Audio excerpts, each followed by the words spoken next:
வணக்கம். நான் உங்கள் ஜோதிட ஆசான் அஸ்வினி அருள்ராம். ஆத்மகாரகன் அப்படின்னா யாரு அப்படின்னு சொல்லி பார்த்தோம்னா, கிரகங்கள் 7 கிரகங்கள். இந்த 7 கிரகத்திலேயே தலைமை வாய்ந்த கிரகத்தை தான் ஆத்மகாரகன் அப்படின்னு சொல்லுவாங்க. தலைமை வாய்ந்தன்னா பலம் வாய்ந்த, வழிநடத்தக்கூடிய, கட்டுப்படுத்தக்கூடிய, இப்படி பல நிலையில இருக்குது. இந்த நிலையை வைக்கக்கூடிய கிரகம்தான் ஆத்மகாரகன் அப்படின்னு சொல்லலாம். அப்படின்னா எந்த கிரகத்தை சொல்லலாம் அப்படின்னு உங்களால யூகிக்க முடியுதா? யூகிக்க முடிஞ்சா சொல்லுங்க. இந்த 7 கிரகத்துல எல்லா கிரகத்தையும் வழி நடத்துவது, எல்லா கிரகத்தை விட பலம் வாய்ந்தது அப்படின்னு சொன்னா சூரிய கிரகம்தான். சூரியன் தான் எல்லா கிரகத்தையும் சக்தி இழைக்க வைக்கக்கூடிய சக்தி படைத்தவர், ஆற்றல் படைத்தவர். எல்லா கிரகமும் சூரியனிடத்தில் வரும்போது என்ன அடைகிறது? அஸ்தமனம் பெறும். இப்போ சூரியனுடைய கதிர்வீச்சு அந்த அளவிற்கு ஏனைய கிரகங்களை கண்ட்ரோல் பண்ணி கட்டுக்குள் வைத்திருக்கக்கூடிய அந்த பவர், அந்த பலம் சூரியனுக்கு இருக்கிறதுனால் சூரியனை ஆத்மகாரகன் அப்படின்னு சொல்றாங்க. ஜாதக ரீதியா எடுத்துக்கிட்டோம்னா இந்த ஆத்மகாரகன் உங்களது ஜாதகத்துல எப்படி இருக்காரு அப்படின்னு சொல்லி பார்த்தோம்னா, ஜாதகத்தின் வழியாக வரும் பொழுது இந்த ஆத்மகாரகன் உங்களுக்கு அங்க சப்போர்ட் பண்ண மாட்டார். அங்க இருக்கக்கூடிய ஆத்மகாரகன் அவர் வேறவர். உங்கள் ஜாதகத்தில் இருக்கக்கூடிய ஆத்மகாரகன் வேற நபர். இவர் பொதுவான ஆத்மகாரகன். ஒவ்வொருவருக்கும் அவரவர் ஜாதகத்தில் ஆத்மகாரகன் என்று ஒருவர் இருக்கிறார். அதை பற்றியெல்லாம் இந்த பதிவில் நாம் பார்க்க போகிறோம். பதிவுக்குள் செல்வதற்கு முன்னால் புதிதாக நமது சேனலை பார்த்துக்கிட்டு இருக்க உறவுகளுக்கு ஒரு சில வார்த்தைகள். உறவுகளே, நீங்கள் உங்களது நண்பர்கள், உற்றார் உறவினர்கள், சொந்த பந்தங்கள், அக்கம் பக்கத்தில் இருக்கக்கூடிய அத்தனை நபர்களிடத்திலும் நமது சேனலை பற்றி எடுத்து சொல்லி அவர்களையும் சப்ஸ்கிரைப் செய்ய சொல்லுங்கள்.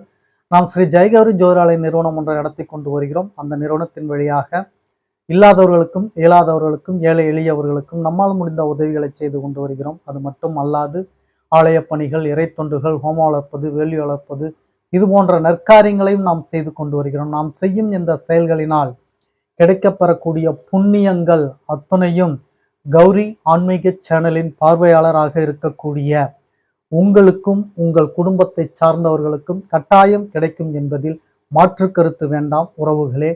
எனவேதான் சொல்கிறேன், எல்லோரிடத்திலும் எடுத்து சொல்லி அவர்களை சப்ஸ்கிரைப் செய்ய சொல்லுங்கள். முதலில் பார்த்து கொண்டு இருக்கக்கூடிய நீங்கள் சப்ஸ்கிரைப் செய்து விடுங்கள். அருகில் இருக்கக்கூடிய பெல் பட்டனை ப்ரெஸ் பண்ணிக்கோங்க. லைக் பண்ணுங்க, ஷேர் பண்ணுங்க. இப்போ பதிவுக்குள்ள போகலாம் வாங்க உறவுகளே.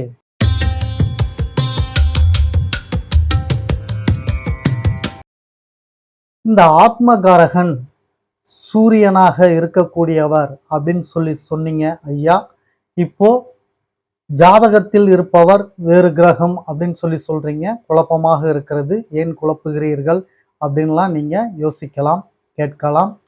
குழப்பம் எதுவும் தேவையில்லை. ஆத்மகாரகன் கிரகங்களை ஆளுமை செய்யக்கூடிய, அடக்கி ஆளக்கூடிய, கிரகங்களில் சக்தி வாய்ந்த, பலம் வாய்ந்த நிலையில் சூரியன் இருப்பதால் அவர் பொதுவான ஆத்மகாரகன். உங்களது ஜாதகத்தில் யார் ஆத்மகாரகனாக வருகிறார் அப்படின்னு சொல்லி பார்த்தீங்கன்னா, உங்களுடைய கிரகங்கள், உங்கள் ஜாதகத்தில் இருக்கக்கூடிய 7 கிரகங்களில் எந்த கிரகங்கள் பலம் பெற்றிருக்கிறதோ அந்த கிரகம்தான் ஆத்மகாரகன். உச்சம் பெற்றோ, ஆட்சி பெற்றோ, மூலத்திரிகோணம் பெற்றோ இப்படி பெறுவதனால் பலம் அடைகிறது அப்படின்னு சொல்லி பார்க்குறீங்களா? அது பலம்தான். இருந்தாலும் இந்த ஆத்மகாரகனை எடுக்கக்கூடிய விதி அது அல்ல. இதனுடைய விதிமுறை தனியாக உள்ளது. இந்த விதிமுறையின்படிதான் ஆத்மகாரகனை கண்டுபிடிக்க முடியும். எப்படி அப்படின்னு சொல்லி பார்த்தோம்னா, கிரகங்கள் 7 கிரகங்கள் ஒவ்வொருவரின் ஜாதகத்திலும் 12 ராசிகளில் ஏதேனும் ஒரு ராசிகளில் அமர்ந்திருக்கும், ஏதேனும் ஒரு நட்சத்திர பாதத்தில் அமர்ந்திருக்கும். ஒவ்வொருவரின் ஜாதகத்திலும் அப்படித்தான் இருக்கும். இது பொதுவானவைதான். 7 கிரகங்களும் ஏதாவது ஒரு ராசியில் ஏதாவது ஒரு நட்சத்திரத்தில் ஏதேனும் ஒரு பாதத்தில் அமர்ந்திருப்பார். சரி, இந்த கிரகங்கள் எந்த ராசியில் அமர்ந்திருக்கிறதோ அந்த ராசியில் 3 நட்சத்திரங்கள் இருக்கும். அந்த 3 நட்சத்திரத்தில் எந்த நட்சத்திரத்தில் அமர்ந்திருக்கிறதோ அந்த நட்சத்திர பாதம், அதிக பாதம் எதுவோ அதில் அமர்ந்திருப்பவர்தான் உங்களுக்கு ஆத்மகாரகனாக வருவார். ஒன்னும் புரியலை ஐயா அப்படின்னு சொல்றீங்களா? விளக்கமாகவே சொல்கிறேன். இப்போ உதாரணத்திற்கு ஒருவர் ஜாதகத்தை எடுத்துக்கொண்டோம் என்றால், அவரின் ஜாதகத்தில் கிரகங்கள் 7 கிரகங்களும் ஏதேனும் ஒரு ராசியில் அடைபட்டிருக்கும். அந்த ராசியில் இருக்கக்கூடிய நட்சத்திரத்தில் ஏதேனும் ஒரு பாதத்தில் அந்த கிரகம் அமர்ந்திருக்கும். அந்த ராசியில் 9 பாதங்கள் ஒரு ராசிக்கு இருக்கிறது அல்லவா? தெரியாதவர்கள் இதை தெரிந்து கொள்ளுங்கள். மாணவர்கள் பார்த்து கொண்டிருக்கிறீர்கள் என்றால் உங்களுக்கெல்லாம் இந்த பதிவு ஒரு சிறப்பான பதிவு. ஆத்மகாரகனை பற்றி பாடம் மேக்சிமம் யாரும் எடுக்க மாட்டாங்க. ஆத்மகாரகனை பற்றி இவ்வளோ தெளிவாக உங்களுக்கு சொல்லியும் கொடுக்க மாட்டார்கள். நோட்ஸ் எடுத்துக்கோங்க, குறித்து வச்சுக்கோங்க. இப்போ ஒரு கிரகத்தில் ஒரு கிரகம் ஒரு ராசியில் இருக்குதுன்னா, உதாரணத்திற்கு கடகத்தில் இப்போ குரு பகவான் உச்சம் அப்படின்னு சொல்கிறோம். இந்த குரு பார்த்தீங்கன்னா கடகத்தில் அமர்ந்து உச்சம் பெற்றிருக்கார். இவர் இந்த 3 நட்சத்திரத்துல, கடகத்துல 3 நட்சத்திரம் இருக்கும் இல்லையா? புனர்பூசம், பூசம், ஆயில்யம். இந்த 3 நட்சத்திரத்துல ஏதேனும் ஒரு பாதத்துல குரு பகவான் உட்கார்ந்துருக்கணும். சரிங்களா? அப்போ புனர்பூசம் 4ஆம் பாதத்திலேயே இவர் அமர்ந்திருக்கிறார் அப்படின்னு சொல்லி வச்சுக்குவோம். அதே கடக ராசியில செவ்வாய் இருக்கிறாரு. செவ்வாய் பார்த்தீங்கன்னா அவரு பூச நட்சத்திரம் 2ஆம் பாதத்தில் இருக்கிறார். அப்போ குரு பெரியவரா செவ்வாய் பெரியவரா அப்படின்னு சொல்லி பார்த்தீங்கன்னா செவ்வாய் தான் பெரியவர். ஏன் அப்படின்னு சொல்லி பார்த்தீங்கன்னா குரு முதல் பாதத்திலேயே நின்று விட்டார். அந்த ராசியில் தொடக்க பாதமான புனர்பூசம் 4லே நின்று விடுகிறார். செவ்வாய் புனர்பூசம் முடிந்து பூசம் 2ஆம் பாதத்தில் நிற்கிறார். 3 பாதம் நோக்கி வந்து விட்டார். 3வது பாதத்தில் இருக்கிறார். அப்போ குருவை விட செவ்வாய் பெரியவராகிறார். சரி, அதற்கடுத்து சந்திரன் அதே கடகராசியில் அமர்ந்திருக்கிறார். அவர் ஆயில்யம் 3ஆம் பாதத்தில் அவர் அமர்ந்திருக்கிறார். அப்போ செவ்வாயை விட சந்திரன் பெரியவராகிறார். செவ்வாயை விட சந்திரன் பெரியவராகிறார். எப்படி ஐயா அப்படின்னு சொல்லி பார்த்தோம்னா, அதுதான் சொன்ன இல்லைங்களா? ஒரு ராசியில 3 நட்சத்திரம் இருக்கும். அந்த 3 நட்சத்திரத்தையும் அடக்கியது 9 பாதங்கள். இந்த 9 பாதத்தில் முதலாவதாக இருக்கக்கூடிய பாதம் பலம் வாய்ந்ததா, 9வது பாதம் பலம் வாய்ந்ததா அப்படின்னு கேட்டா 1வது பாதத்திலே இருக்கக்கூடியது ஆரம்பம். அது பெரிதாக அந்த ராசியை ஆக்குப்பை பண்ண முடியாது, அதாவது வசீகரிக்க முடியாது, அடக்க முடியாது. ஆனால் ஒரு கிரகம் ஆயில்யம் 4ல் இருக்கும் பொழுது 9வது பாதத்தில் இருக்கிறது. புனர்பூசம் 4வது ஒரு பாதம், பூசம் 4 புனர்பூசம் 4 பூசம் 4 சேர்த்தோம்னா மொத்தம் அதுல ஒரு பாதம், இதுல 4, 5 பாதம். அடுத்தது ஆயில்யம் 4 பாதம், 9 பாதம். 9வது பாதத்தில் சந்திரன் இருக்கிறார் என்றால் அந்த ராசியை மொத்தமாக அடக்கி ஆளுவது இந்த 9வது பாதத்தில் இருக்கக்கூடிய கிரகம்தான். இந்த ராசி முழுவதும் உள்வாங்கி இருக்கிறது. ஏனென்றால் கடைசி பாதத்தில் இருப்பதனால் இந்த ராசி முழுவதும் அதனால் உள்வாங்க முடிகிறது. அப்போ அந்த மூவரில் யார் பலம் வாய்ந்தவர் அப்படின்னு சொல்லி எடுத்துக்கிட்டீங்கன்னா சந்திரன் தான் பலம் வாய்ந்தவர். அது எத்தனையாவது டிகிரி? இப்போ கடகம் வந்து பார்த்தீங்கன்னா உங்களுக்கு 120 டிகிரியில அது கம்ப்ளீட் ஆயிடும். இதே ஒரு நிலைப்பாடு மீனத்துல இருந்ததுன்னா, இதே 3 கிரகங்கள் மீனத்தில் அமரும் பொழுது அங்க எத்தனை டிகிரி வரும்? மீனம் வந்து 270 இருந்து 300. இப்போ 300 டிகிரியில வந்து பார்த்தீங்கன்னா இந்த கிரகங்கள் அதே அந்த 9 பாதம் தான் அந்த ராசிக்கும் வரும். வந்து 3 நட்சத்திரங்கள் தான்.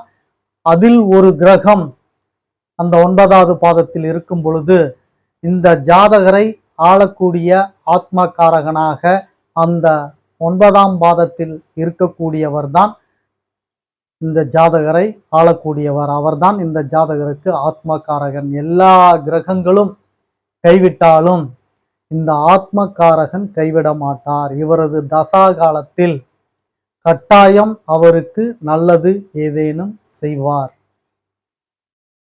அப்போ நீங்கள் எந்த விதமான கஷ்டனோ துன்பத்தையோ அனுபவிச்சுட்டு இருந்தாலும் எனக்கு விடிவே இல்லையா, விடிவு காலமே இல்லையா அப்படின்னு சொல்லி நீங்க நினைச்சிட்டு இருந்தீங்கன்னா உங்கள் ஆத்மகாரகன் அவர் உங்களுக்கு சப்போர்ட் பண்ணுவார். ஆனாலும் அதிலும் ஒரு சூட்சமம் இருக்கிறது. இந்த ஆத்மகாரகன் அப்படின்றவரு உங்களுக்கு லக்ன பிரகாரம் சுபரா அசுபரா அப்படின்னு சொல்லியிருக்கு. அப்போ சுபராக இருந்தால் சுப பலனை தருவார், அசுபராக இருந்தால் அசுப பலனை தருவார் அப்படின்றதையும் நீங்க நோட் பண்ணிக்கணும்.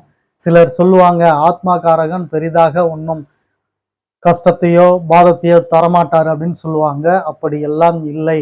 அவர் லக்ன பிரகாரம் என்ன ஆதிபத்தியம் இடம் பெறுகிறாரோ அந்த ஆதிபத்திய வேலையை சரியாக செய்கிறார்.